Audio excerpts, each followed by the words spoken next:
नमस्कार दोस्तों, स्वागत है आपका एक और नए वीडियो के साथ में। दोस्तों, आज की क्लास में कक्षा 10 की गणित की एनसीईआरटी बुक में से द्विघात समीकरण जो पार्ट है या लेसन है उसमें से आज सीखेंगे कि विविध कर और मूलों की प्रकृति कैसे ज्ञात करते हैं। कोई भी समीकरण दिया गया हो उसका विविध कर और मूलों की प्रकृति कैसे ज्ञात करेंगे। तो दोस्तों, आज की क्लास बहुत ही महत्वपूर्ण होने वाली है क्योंकि इस तरह के क्वेश्चन आपके कक्षा 10 की बोर्ड परीक्षा में आते ही हैं, 1 या 2 नंबर के आएंगे ही। तो दोस्तों, यह वीडियो जो है आप शुरू से आखिरी तक जरूर देखिएगा, ठीक है। क्योंकि दोस्तों, यदि आप शुरुआत से आखिर तक वीडियो नहीं देखेंगे तो इस तरह के क्वेश्चन आप हल नहीं कर पाएंगे। और जो तरीका मैं आपको बताऊंगा बहुत ही आसान तरीका बताऊंगा, ठीक है।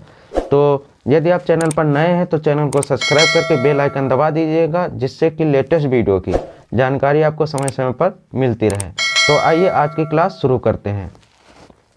तो दोस्तों, कोई भी द्विघात समीकरण दिया गया हो तो उसका विविध कर कैसे ज्ञात करते हैं, ठीक, और मूलों की प्रकृति।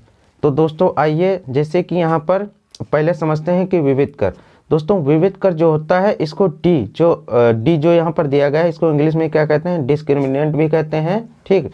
तो इसको डी से रिप्रेजेंट करते हैं, ठीक। और इसका सूत्र क्या होता है, बी स्क्वायर माइनस 4ac। अब यहाँ पर इसको डी लिख देंगे, ठीक। तो क्या हो जाएगा, बी स्क्वायर माइनस 4ac। तो और इसका जो द्विघात समीकरण का जो समीकरण का जो व्यापक समीकरण होता है, ठीक, वो क्या होता है, a x square plus b x plus c, ठीक। ये क्या है, ए एक्स स्क्वायर, यही द्विघात समीकरण होता है जो हम मानते हैं, ठीक, या व्यापक समीकरण भी कहते हैं। A x square plus b x plus c, जहाँ पर सी ये है, ठीक, और बी भी इसमें दिया गया है और ए भी दिया गया है। तो पहले अगर विविध कर जो होते हैं, अब मूलों की अब ये तो विविध कर हो गया, ठीक। जो हम विविध कर ज्ञात करते हैं क्या होता है, डी बराबर बी स्क्वायर माइनस 4ac। अगर हम मूलों की प्रकृति ज्ञात करना चाहें तो कैसे ज्ञात करेंगे, तो देखिए यहाँ पर वो भी देख लीजिए कि अगर डी, ठीक, इसकी तुलना हम किससे करते हैं, जीरो से। किससे, जीरो से। तो उसके जब जीरो से जब तुलना करते हैं तो उससे ही मूलों की प्रकृति हम ज्ञात करते हैं। तो देखिए, यदि डी बराबर क्या है, जीरो है, डी बराबर अगर जीरो के बराबर है तो इसके जो हल होते हैं द्विघात समीकरण के मूल, या ठीक है, हमको क्या ज्ञात करना है, मूलों की प्रकृति। तो जो हल या मूल होते हैं वो क्या होते हैं, पहली चीज तो वास्तविक होंगे, ठीक, क्या होंगे, वास्तविक। और दूसरी चीज क्या होंगे, अगर जीरो के बराबर हैं तो बराबर होंगे, वास्तविक और बराबर होंगे। दूसरी स्थिति इसी में आ जाती है यदि डी किससे बड़ा हो, जीरो से बड़ा हो, ठीक। यहाँ पर d बराबर जीरो हो गया। अगर d बराबर जीरो से बड़ा है यानी कि जीरो के अलावा क्या बड़ा होगा, तो क्या क्या हो सकता है कि यहाँ पर 1 हो सकता है, ठीक, और क्या हो सकता है, 2 हो सकता है और 3 हो सकता है, ठीक। इस तरह से ये होंगे, ठीक। इससे मतलब जीरो से बड़ा हो, ठीक। तो तब मूलों की प्रकृति देखिए यहाँ पर क्या होगी, वास्तविक तो होगी ही, क्या होगी, वास्तविक। और कोई भी यहाँ पर पूर्णांक, कोई जरूरी नहीं पूर्णांक हो, ठीक है, कोई भी प्रमेय संख्या भी हो सकती है, यानी कि जीरो से सिर्फ बड़ा हो। तो क्या है, वास्तविक होंगे, वास्तविक होंगे, ठीक। और क्या होंगे, भिन्न भिन्न होंगे। यहाँ पर क्या होता था, अगर जीरो के बराबर है तो बराबर होंगे, और यहाँ पर अगर डी क्या है, जीरो से बड़ा है तो वास्तविक तो होंगे, लेकिन क्या होंगे, भिन्न भिन्न, ठीक, भिन्न भिन्न होंगे। ये क्या होंगे, वास्तविक, और वास्तविक होंगे और क्या होंगे, बराबर होंगे, ठीक। और तीसरी अवस्था इसमें क्या आती है, ठीक, जो जीरो है वो डी से क्या होगा, बड़ा होगा। अब जब बड़ा होगा जीरो से, ठीक है, जब डी जो है जीरो जो है वो डी से बड़ा होगा। जो जीरो है यहाँ पर देखिए, यहाँ पर जो जीरो है वो डी से बड़ा है, तो क्या आएंगे, माइनस में मूल आएंगे, यानी कि जो हल आएंगे वो माइनस में, जैसे माइनस में 1 हो सकता है, माइनस में 2, क्योंकि 0 से क्या है यहाँ पर d जो है 0 से छोटा है ना, 0 से छोटा है यहाँ पर। तो क्या होंगे, अब इस स्थिति में क्या मूल हो जाएंगे, मूल अब क्या होंगे, मूल वास्तविक नहीं होंगे। ठीक, मूल वास्तविक वास्तविक है ना, यहाँ पर वास्तविक, मूल वास्तविक नहीं होंगे, नहीं होंगे।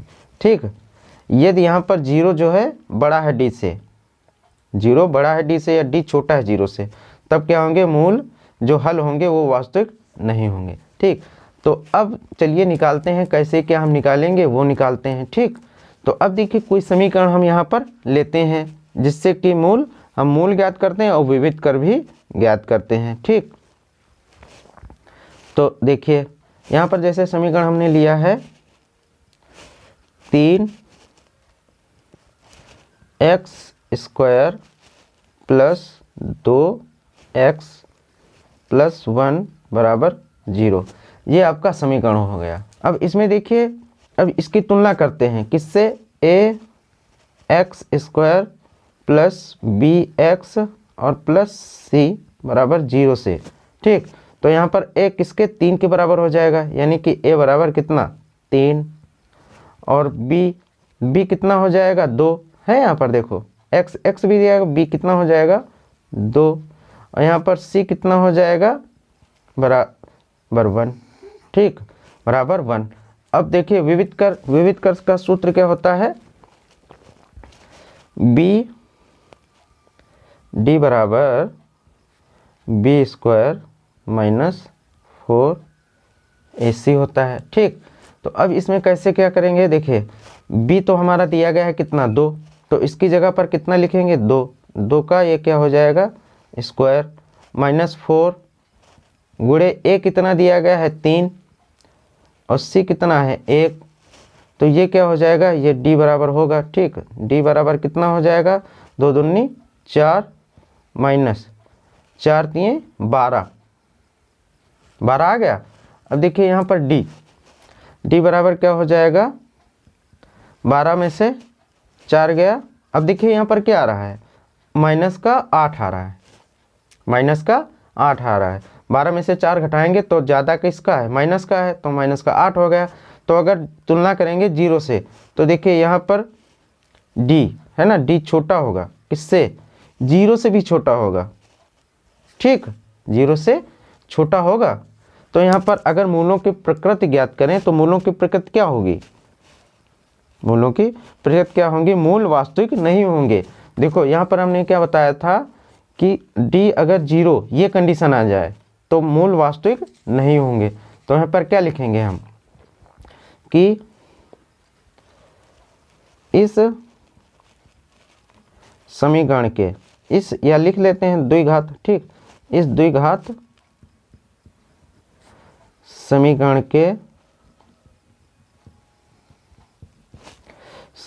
के मूल वास्तविक, ठीक, वास्तविक नहीं होंगे।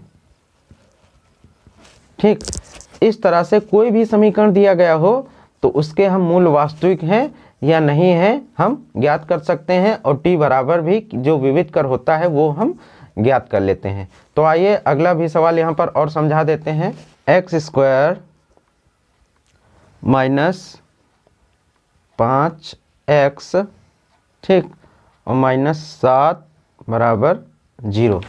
ठीक, ये समीकरण पर यहाँ पर दिया गया है, तो इसका विविध कर और मूलों के प्रकृति यहाँ पर यानी कि लक्षण ज्ञात करने हैं। ठीक, तो कैसे ज्ञात करेंगे, अब इसमें ये तुलना कराते हैं कि देखिए ax² प्लस bx और प्लस c बराबर 0। ठीक, अब देखिए यहाँ पर क्या हो जाएगा, a कितना है, अगर इसका गुणांक x का जो x² है इसका गुणांक कितना है 1 है ना, 1 मान लेते हैं तो 1 हो जाएगा यहाँ पर। ए बराबर क्या हो जाएगा 1 और बी बराबर कितना हो जाएगा, देखिए यहाँ पर कितना दिया गया -5 है ना, एक्स का गुणांक कितना -5 है, तो यहाँ पर क्या करेंगे -5, ठीक। और सी बराबर -7 है ना, तो यहाँ पर -7 ले लेंगे। अब क्या होता है विविध कर क्या होता है d बराबर b² -4ac, ठीक। तो यहाँ पर देखिए d बराबर b कितना दिया गया है 5 माइनस का, तो यहाँ पर 5 लिख लेंगे, ठीक। और -4 a कितना दिया गया है 1 और c कितना दिया गया है -7 लिख लेंगे।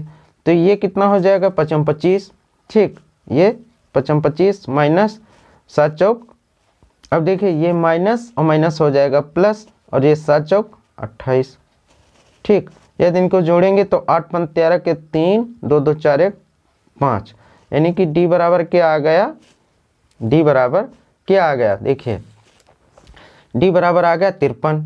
तो यानी कि अब देखिए इसकी तुलना 0 से कराएंगे, तो देखिए ये d क्या है 0 से बड़ा होगा, यहाँ पर d क्या होगा 0 से बड़ा। और जब 0 से ये बड़ा होगा, ठीक, जब यहाँ पर ये 0 से बड़ा हो जाएगा तब कौन सी कंडीशन होती है कि मूल द्विघात समीकरण के मूल क्या होंगे, मूल, ठीक, मूल क्या होंगे, जैसे कि यहाँ पर बताया था हमने आपको, क्या बताया था कि अगर ये कंडीशन आती है तो क्या होता है, देखो यहाँ पर d अगर 0 से बड़ा है तो मूल क्या होंगे, वास्तविक होंगे और भिन्न भिन्न होंगे। तो यहाँ पर देखिए मूल क्या होंगे, वास्तविक होंगे, मूल वास्तविक तो होंगे, ठीक, वास्तविक तो होंगे, लेकिन क्या होंगे, भिन्न भिन्न होंगे, ठीक, भिन्न भिन्न होंगे। तो इस तरह से आप क्या विविध कर और मूलों की जो मूलों की प्रकृति होती है वो आप ज्ञात कर पाएंगे, ठीक, ज्ञात कर लेंगे। तो इसमें से जो एक कंडीशन और आती है बराबर की, जो मूल बराबर होते हैं, तो इस तरह के आप क्वेश्चन हल करिएगा, ठीक है। तो इस तरह के अगर आपको जैसे यहाँ पर मूल क्या होंगे d बराबर 0, तो मूल अगर d बराबर 0 जो वास्तविक होंगे बराबर होंगे, तो आप द्विघात समीकरण जो ये सवाल लगाएंगे जब हल करेंगे, तो जो भी सवाल कोई आएगा तो आप हमें कमेंट करके बता सकते हैं। तो आशा कर इस वीडियो के माध्यम से आपको ये सवाल बहुत ही आसानी से समझ में आ गए होंगे। तो मिलते हैं अगले वीडियो में, तब तक के लिए जय हिंद जय भारत।